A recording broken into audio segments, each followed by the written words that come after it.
আমরা যথারীতি ৯টায় আমরা ভোট শুরু করেছি, ভোট গ্রহণ শুরু করেছি ৯টার থেকে এখন ১টা পর্যন্ত আমাদের চলবে। এরপরে আমাদের ১ ঘন্টা জুমার নামাজের বিরতি থাকবে, আবার ২টা থেকে ৬টা পর্যন্ত একটানা ভোট গ্রহণ হবে। এই পর্যন্ত আমাদের ভোট গ্রহণ হয়েছে ১০০-র উপরে। আমরা সেই হিসেবে বলতে পারি যে আমাদের ১৮% থেকে ২০% ভোট আমাদের এই পর্যন্ত কালেকশন করেছে। আর হচ্ছে যে আমরা শান্তিপূর্ণভাবে সুষ্ঠু এবং শান্তিপূর্ণভাবে আমাদের ভোট গ্রহণ চলছে। কোনো রকম কোনো অপ্রীতিকর ঘটনা ঘটেনি এবং কোনো খবরও পাওয়া যায়নি। আমাদের ১০০-র উপরে ভোট কালেকশন হয়েছে, ১০০-র উপরে। সেটা তো হচ্ছে যে আমাদের নির্বাচন কমিশন তো আমরা ভিতরে আছি, আমরা আসলে বাইরের বিষয়টা হচ্ছে আইনশৃঙ্খলা বাহিনী দেখার কথা। তো সেরকম অভিযোগ থাকলে আমরা আইনশৃঙ্খলা বাহিনীকে বিষয়টা দেখার জন্য আমরা অনুরোধ করব। অবশ্যই হচ্ছে যে যারা ভোট দিবেন ভোটার তারা সবাই সচেতন, তারা দেখে শুনেই ভোট দিবেন এবং তারা যোগ্য ব্যক্তিকেই ভোট দিবেন। এবং আমাদের দিক থেকে আমরা যে চলচ্চিত্রের লোক হিসেবে আমাদের চাওয়া যে একটা ভালো একটা কমিটি আসবে, ভালো একটা যারা কাজ করতে পারবে, যারা কাজ করবে অ্যাক্টিভ, যারা সবসময় সমিতির কাজে নিজেদেরকে বিলিয়ে দিবে, সেই সমস্ত নেতাদেরই বা নেতৃত্বই আমরা চাচ্ছি।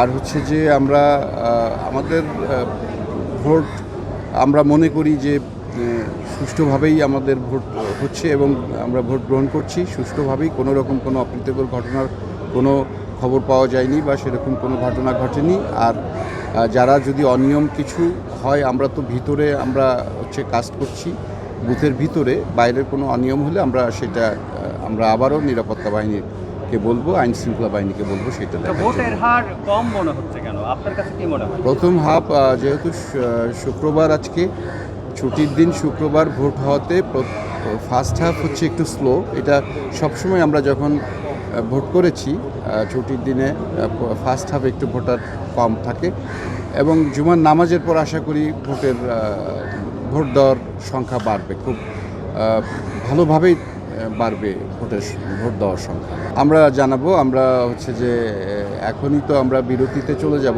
1টা থেকে 2টা পর্যন্ত নামাজের বিরতি, আবার 2টা থেকে ভোট গ্রহণ শুরু হবে 6টা পর্যন্ত টানা। তো আমরা নিয়মিত আপনাদেরকে আমরা ব্রিফ করব। হ্যাঁ, 573 জন ভোটারের মধ্যে 100+ ভোট কালেকশন হয়েছে। এই হচ্ছে এখনকার বর্তমান অবস্থা।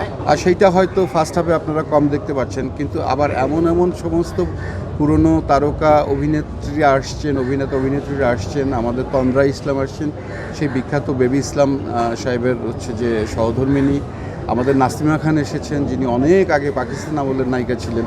এরা কিন্তু অলরেডি আমাদের খসরু ভাই হচ্ছে যে স্বাধীনতা উত্তর পরবর্তীতে যিনি নায়ক ছিলেন, আমাদের ওনরাও এসছেন, ওনরা অলরেডি ভোট দিয়েছেন। আয়েশা আক্তার আমরা দেখেছি, হচ্ছে আমাদের হেলাল খান এসেছেন ভোট দেওয়ার জন্য। তো আমরা মনে করি যে যারা হচ্ছে আমাদের আরও পুরনো এবং যারা সেলিব্রিটি এবং যারা বিখ্যাত তারকা আর্টিস্ট তারা হয়তো বা সেকেন্ড হাফে তারা ভোট দেওয়ার জন্য উপস্থিত হবেন।